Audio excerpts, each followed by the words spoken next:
तो हम उसको आपका एप्लीकेशन ऑफ इनकम नहीं मानेंगे। और आपने 20 लाख रुपए में से 5 लाख उसको डोनेशन दिया, 15 लाख खर्च करा, तो 15 तक तो ठीक है। 5 लाख रुपए में हम जो 85% का फॉर्मूला लगा के उतना 15% का बेनिफिट देंगे, बाकी 85% हम टैक्स करेंगे। दिस इज व्हाट दे से। So this is one important change about corpus donation, not to be treated as application of income, even if you are meeting all conditions. Now there is another important provision, और department इस provision को काफी समय से implement करता आ रहा है। अब उन सब असेसीज को बहुत हेल्प मिल जाएगी जहां डिपार्टमेंट इस पर्टिकुलर प्रोविजन को, प्रोविजन तो अब आया है असेसमेंट एरा 1819 से, बट डिपार्टमेंट अज्यूम कर रहा है पिछले 10 साल से कि ये प्रोविजन लॉ में एग्जिस्ट कर रहा है, which is not written in the law, and it is that if there is a change in object of the trust, department has been saying कि आपने ऑब्जेक्ट चेंज कर दिया, अब आपका पुराना 12 में खत्म हो गया, नया रजिस्ट्रेशन कराओ। लॉ से you don't need fresh registration, आपको एप्लीकेशन की जरूरत है, आप बाकी कंडीशंस पूरी करिए, लेकिन रजिस्ट्रेशन का काम दोबारा कराने की जरूरत नहीं है। Now with effect from next year, अगर 1 अप्रैल 2017 के बाद आपने ऑब्जेक्ट चेंज करा ट्रस्ट का, तो आपको फ्रेश रजिस्ट्रेशन कमिश्नर से लेना पड़ेगा।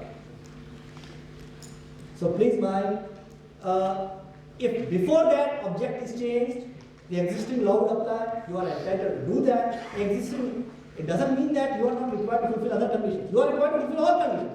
But fresh registration would not be needed. But now onwards, you would have to go back to the commissioner. Ball is in your court now. Your earlier registration was with reference to earlier objects, which has now lapsed on change of objects. Automatically, law says it is lapsed. Now you go to the commissioner and pray him that these are our object. You prove that you are for existing for charitable purpose, then you will be getting a registration. So that comes from assessment year 1819 to 2017. Now this provision I will not explain. Of course, it is also in respect of charitable trust, but because still there is no enabling law in India to allow education in commercial segment. Still, whosoever is in education has to be in public charitable body, because your regulatory body does not permit you to carry out education in companies or firms or proprietorship concerns. They don't, CBSE or college education or university, or they will not allow you. It has to be public charitable, then only you will be allowed. That is the law in India.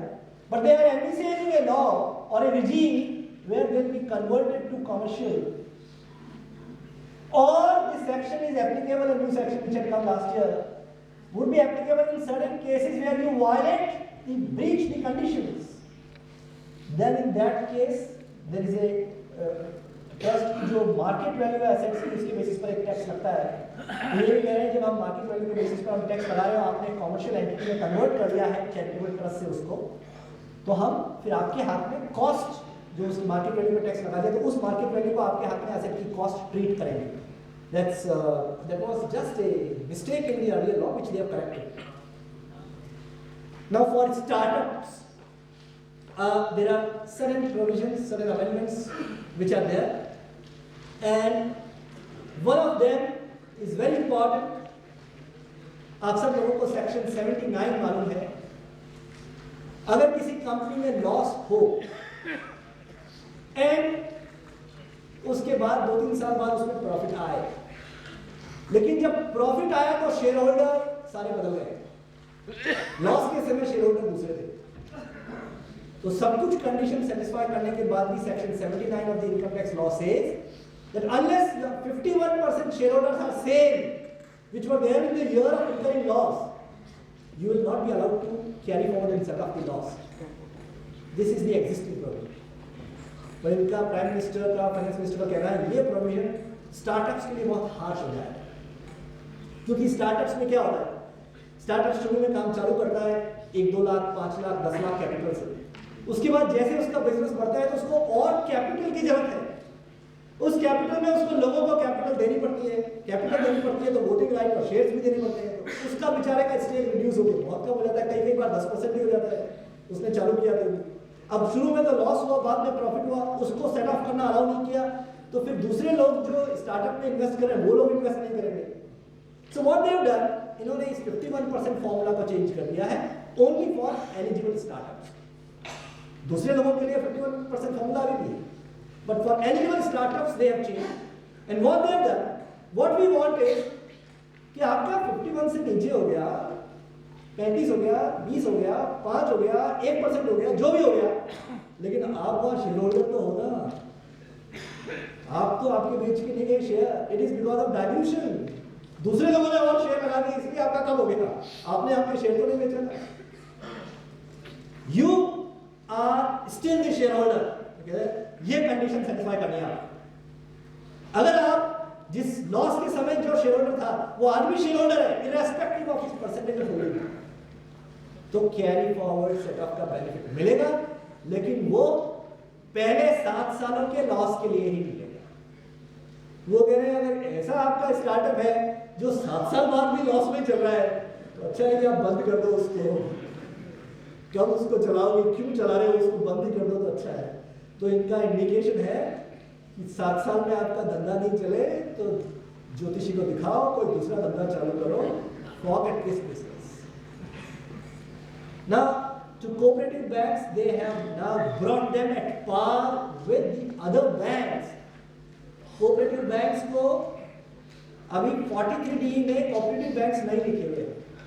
43D क्या section है? 43 ये section है कि अगर कोई bad debt होते हैं, NPAs होते हैं, NPAs पर जो इंटरेस्ट इनकम होती है वो रिसीट बेसिस पे टैक्स होनी चाहिए, जब आ जाए तब टैक्स होनी चाहिए, अक्रूवल पे टैक्स नहीं होनी चाहिए, हर साल टैक्स नहीं होनी चाहिए। बैंकों को ये बेनिफिट दिया हुआ इसमें, लेकिन कोऑपरेटिव सोसाइटीज और कोऑपरेटिव बैंक्स को बेनिफिट नहीं है ये।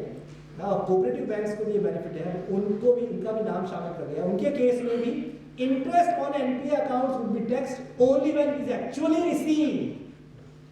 And Rajasthan is one of the state where there was since 1929 there was a very huge cooperative movement, and you will find many cooperatives in Kota. You will find the oldest state employees cooperative, government employees cooperative, which is having more than 10,000 members and all that. So I think it will be great, and many of them have converted them into banks also. Societies would not get this benefit. Please mind, if you are a credit cooperative society, you will not get this benefit. But if you are a cooperative bank, you will get this benefit. Please mind, ये benefit यहाँ तो दे रहे हैं. There is another side also. They also want, एक और benefit दिया है. They want that people should pay the interest to cooperative banks early. उसके लिए भी इन्होंने प्रोविजन किया है कि हम वो जो लोग हैं, इधर तो हम टैक्स कैश बेसिस पे कर रहे हैं, लेकिन जो लोग पेमेंट कर रहे हैं ब्याज उनको अक्रूवल बेसिस पे अलाउ कर रहे हैं, तो ये तो गवर्नमेंट के कैश फ्लो में गड़बड़ हो जाएगी। तो उस कोऑपरेटिव बैंक्स को जो इंटरेस्ट पेमेंट कर रहे हैं, that has been now brought in 43B. Like other banks, so if you pay interest to cooperative banks, it will be allowed as a deduction to the assessing only when it is actually paid, because there it is taxed when it is actually received. So here it will be allowed as a deduction when you actually pay.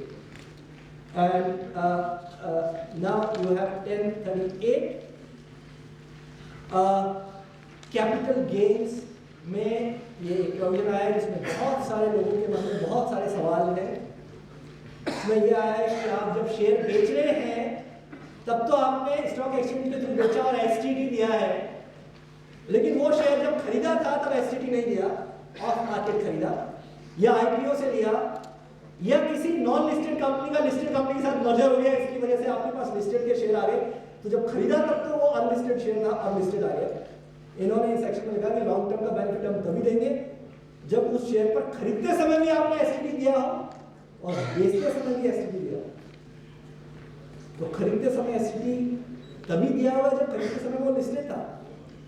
So this is the law now, but now what they say, they have kept a window that we will notify, government would notify the genuine cases like IPO etc.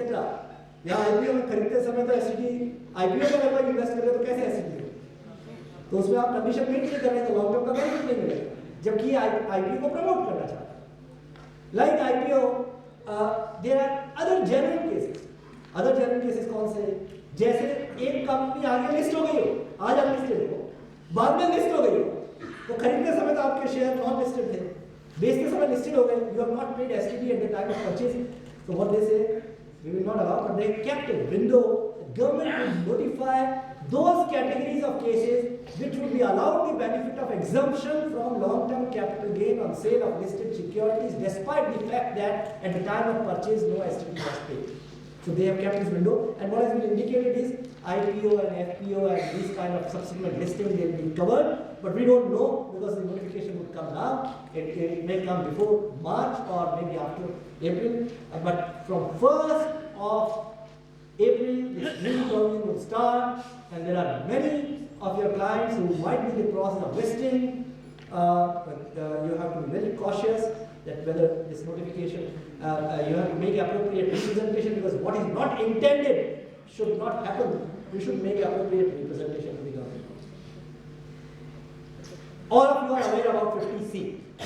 आपने एक movement property बेची और उसका consideration stamp duty value से कम है, तो income tax वालों के लिए deemed value stamp duty value है, उससे कम में वो टैक्स नहीं करेगा।